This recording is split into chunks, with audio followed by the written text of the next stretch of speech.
नमस्कार, अश्विनी अन्नपूर्णा किचनमध्ये तुम्हा सर्वांचं खूप खूप मनापासून स्वागत.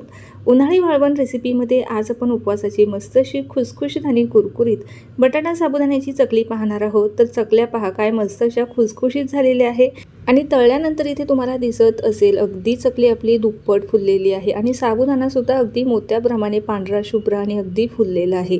बटाटा साबुदाणा जेव्हा चकली आपण बनवतो ना, ती तळल्यानंतर ठसकाही जातो किंवा खाताना ती कडक लागते. तर असं होऊ नये त्यासाठी एक छोटीशी स्टेप आपल्याला करावी लागणार आहे. त्यामुळे जी चकली आहे ना, अगदी तळल्यानंतर व्यवस्थित फुलते, साबुदाणासुद्धा व्यवस्थित फुलला जातो आणि खाताना ती अजिबात कडक लागत नाही. अतिशय सोपी ही चकलीची रेसिपी आहे, जी अगदी तुम्ही बघितली आणि सेम पद्धतीने ह्या चकल्या बनवल्या ना, अजिबात ह्या कडक होणार नाही. अगदी वर्ष ते 2 वर्षसुद्धा खराब होणार नाही. मस्त अशा खुसखुशीत ह्या चकल्या तयार होतात. चला तर मग वेळ न घालवता लगेचच आपल्या रेसिपीला आपण सुरुवात करूया. रेसिपी नेहमीप्रमाणेच अगदी साधी आणि सोपी आहे, त्यामुळे तुम्हाला नक्कीच आवडणार आहे. तर त्यासाठी रेसिपीला एक लाईक जरूर करा.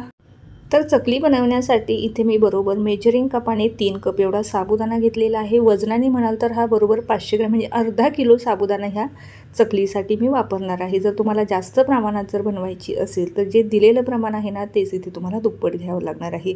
तर इथे मी तुम्हाला कपाने मोजून दाखवलेलं आहे. वजनाने इथे मी अर्धा किलो घेतलेला आहे.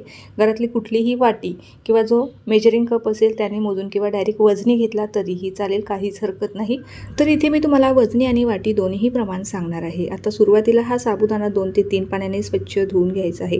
चकली बनवताना सर्वात महत्त्वाची गोष्ट साबुदाणा आपल्याला भिजवायचा कसा, आणि जर साबुदाणा व्यवस्थित भिजला नाही तर आपल्या चकल्या कडक होतात किंवा चकली खाताना तो जो साबुदाणा आहे हा दाताखाली येतो. आता हा भिजवण्यासाठी मी इथे बरोबर 4 कप, जो मेजरिंग कप आहे ना त्याने मोजून बरोबर 4 कप अगदी उकळतं पाणी हा साबुदाणा भिजवण्यासाठी घेतलेला आहे. जेवढा साबुदाणा मऊसूत भिजेल ना, तेवढी चकली छान खुसखुशीत तयार होते. तर इथं साधं सिंपल मी तुम्हाला प्रमाण सांगते. जर तुमची एक मोठी वाटी जर भरून तुम्ही इथे साबुदाणा घेतला तर तुम्ही बरोबर त्याला 1.5 पटीने पाणी या ठिकाणी हा साबुदाणा भिजवण्यासाठी वापरायचं आहे. तर पाणी जे वापरणार असाल ना, ते थंड न वापरता अगदी उकळतं गरम पाणी आपल्याला हा साबुदाणा भिजवण्यासाठी वापरायचा आहे. आता हा 5 ते 6 तास किंवा जर तुमच्याकडे वेळ असेल ना तर रात्रभरासाठी सुद्धा हा तुम्ही भिजत ठेवू शकता. आता हा जो साबुदाणा आहे हा मी रात्रभरासाठी भिजत ठेवणार आहे.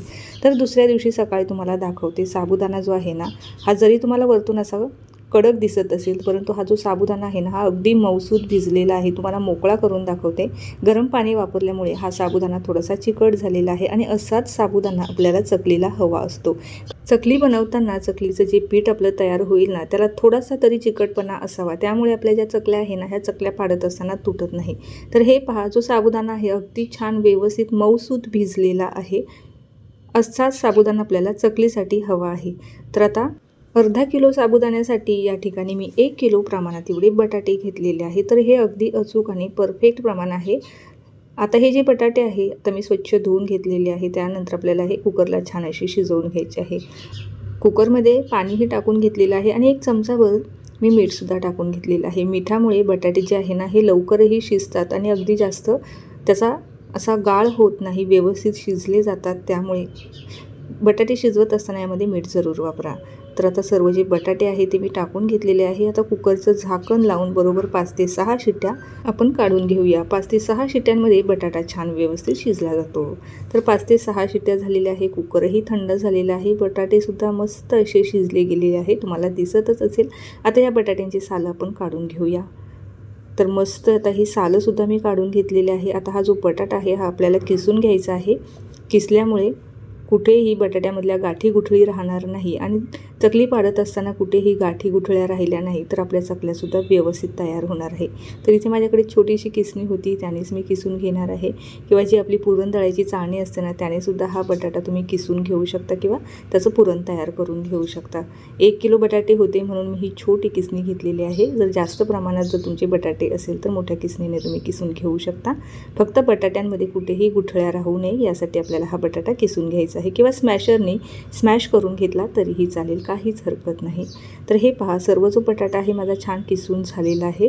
आता हा किसलेला बटाटा मी ह्या मोठ्या भांड्यामध्ये शिफ्ट करून घेते, म्हणजे बाकीचे राहिलेले जिन्नससुद्धा आपल्याला यामध्ये टाकता येईल आणि छान हे मिश्रण एकजीव करता येईल. आता जो भिजवलेला साबुदाणा आहे तो सुद्धा आपण मोकळा करून घेऊया.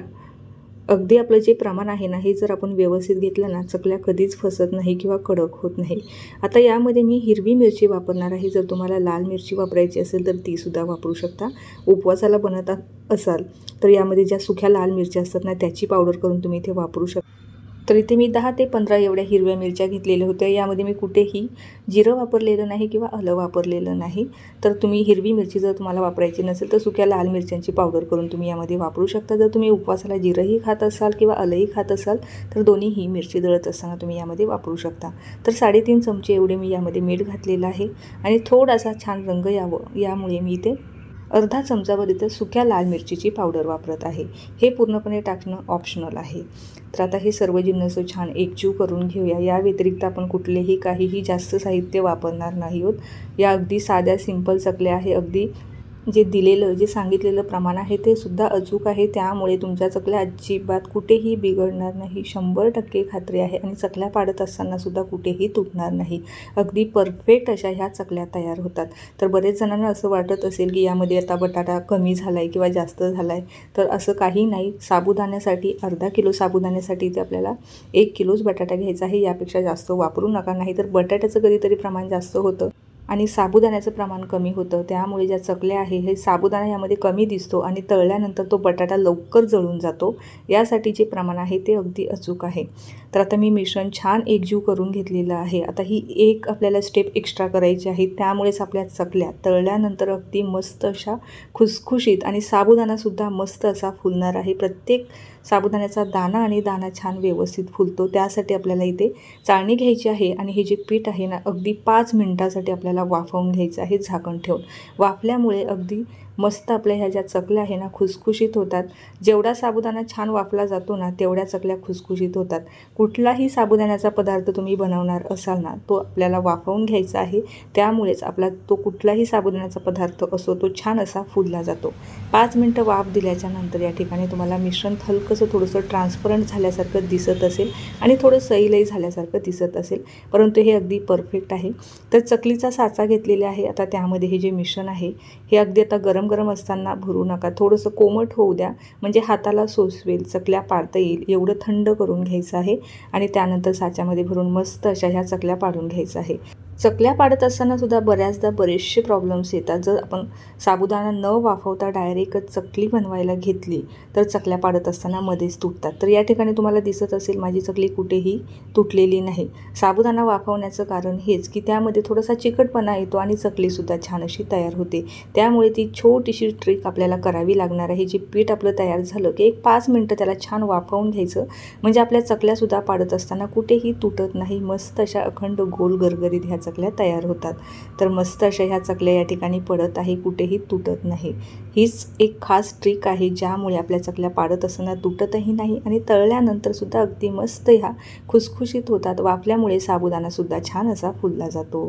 तर मस्त आता ह्या चकल्या मी तयार करून घेणार आहे आणि त्यानंतर 2 ते 3 दिवस अगदी कडकडीत उन्हामध्ये आपल्याला वाळवून घ्यायचं आहे. जर उन्हाची सोय नसेल तर तुम्ही 1 दिवस पंख्याखाली सुकवून आणि 1 दिवस तरी तुम्ही ह्याला उन्हामध्ये वाळवणं गरजेचं आहे. कारण हा आपला वाळवणीचा पदार्थ आहे. जास्त दिवस जर आपल्याला स्टोअर करून ठेवायचा असेल तर 1 दिवस तरी किमान याला उन्हामध्ये वाळवणं गरजेचं आहे. तेव्हाच आपला वाळवणीचा जो पदार्थ आहे हा छान टिकतो. तर आता मी 2 दिवस वाळवून घेणार आहे आणि 2 दिवसानंतर तुम्हाला चकल्या दाखवते. तर मस्त अशा ह्या चकल्या आपल्या वाळल्या गेलेल्या आहे. तुम्हाला दिसत असेल अगदी मस्त असा रंगही आलेला आहे. मस्त ह्या कुरकुरीत वाळलेल्या आहे. तर 2 दिवस मी उन्हामध्ये वाळवून घेतलेले आहे. अगदी परफेक्ट आपल्या ह्या चकल्या तयार झालेल्या आहे आणि यातला जो साबुदाणा आहे तो सुद्धा मस्त असा दिसत आहे. तर आता ह्या ज्या चकल्या आहे ह्या वर्ष ते 2 वर्ष तुम्ही अगदी हवाबंद डब्यामध्ये जर भरून ठेवल्या ना, अजिबात खराब होत नाही आणि खायलाही अतिशय भन्नाट लागतात.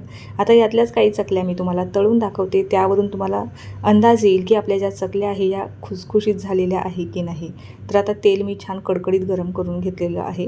तळत असताना सुद्धा काही गोष्टींची काळजी घ्यायची आहे, कारण बऱ्याचदा आपण मोठ्या गॅसवर जर ह्या चकल्या तळल्या ना लगेच लालसर होतात आणि त्या थोड्याशा कच्च्यासुद्धा राहून जातात. तर सुरुवातीला तेल कडकडीत गरम करायचं आणि गॅस मध्यम करून टाकायचं, म्हणजे आपल्या ज्या चकल्या आहे ना ह्या मस्त अशा खुसखुशीत होतात. तर साबुदाणा पहा काय मस्त असा मोत्यासारखा पांढरा शुभ्र फुललेला आहे.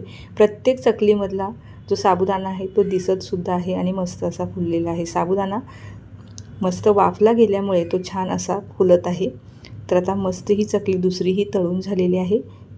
आता तुम्हाला दाखवते, ही चकली तळल्यानंतर अगदी दुप्पट फुललेली आहे आणि जी कच्ची चकली आहे तिच्या अगदी दुप्पट प्रमाणामध्ये आपली ही चकली फुललेली आहे. तर ही जी चकली आहे तुम्ही नक्की ट्राय करून पहा. अतिशय सोपी आहे, खायला तर अतिशय भारी लागते. तर मी इथे अर्धा किलो साबुदाण्याचं जे प्रमाण आहे ते वापरून ही चकली बनवलेली आहे. जर तुम्हाला जास्त घ्यायचं असेल 1 किलो, तर 1 किलोसाठी तुम्हाला 2 किलो बटाटे लागणार आहे. तरीही चकली आपली अजिबात कुठेही बिघडणार नाही. अगदी माझ्यासारखीच तळल्यानंतर खुसखुशीत तयार होणार आहे. तर काही प्रमाणात मी थोड्याशा चकल्या तळून घेतलेल्या आहे आणि बाकीच्या ज्या आहेत त्या हवाबंद डब्यामध्ये भरून मी आता स्टोर करून ठेवणार आहे. तर हे पहा, चकली काय मस्त अशी दिसत आहे. अगदी लगेच बघून खाण्याची इच्छा होत आहे. अगदी मस्त ह्या खुसखुशीत, कुरकुरीत आणि अजिबात तेलकट ह्या चकल्या होत नाही. तर ह्या चकल्या आपल्या इथे आता खाण्यासाठी तयार झालेल्या आहे. आता तुम्ही रेसिपी पाहत इथपर्यंत आलाच असाल आणि चॅनलवर जर तुम्ही माझ्या नवीन असाल, चॅनलला अजून सबस्क्राईब केले नसेल तर नक्की सबस्क्राईब करा. त्या बाजूचे जे बेल आयकॉन आहे तेही प्रेस करा, म्हणजे जेव्हाही माझे नवीन व्हिडिओज येतील ते तुम्हाला सर्वात अगोदर पाहायला मिळतील.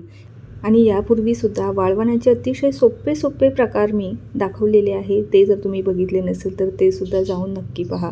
आता ही चकली मी तुम्हाला तोडून दाखवते. तोडल्यावर तुम्हाला एक अंदाज येईल की आपली जी चकली आहे ही एकदम खुसखुशीत तयार झालेली आहे आणि तळल्यानंतर अगदी दुप्पट फुललेली आहे. तर मग ही तुम्हाला मस्त अशी उन्हाळी वाळवणाची बटाटा साबुदाणा चकलीची रेसिपी जर आवडली असेल तर लाईक करून जा आणि तुमच्या मित्रपरिवाराबरोबर आणि नातेवाईकांबरोबर सुद्धा ही रेसिपी शेअर करा, म्हणजे त्यांनाही जर वाळवणाची ही चकली बनवायची असेल तर नक्कीच त्यांना मदत होईल.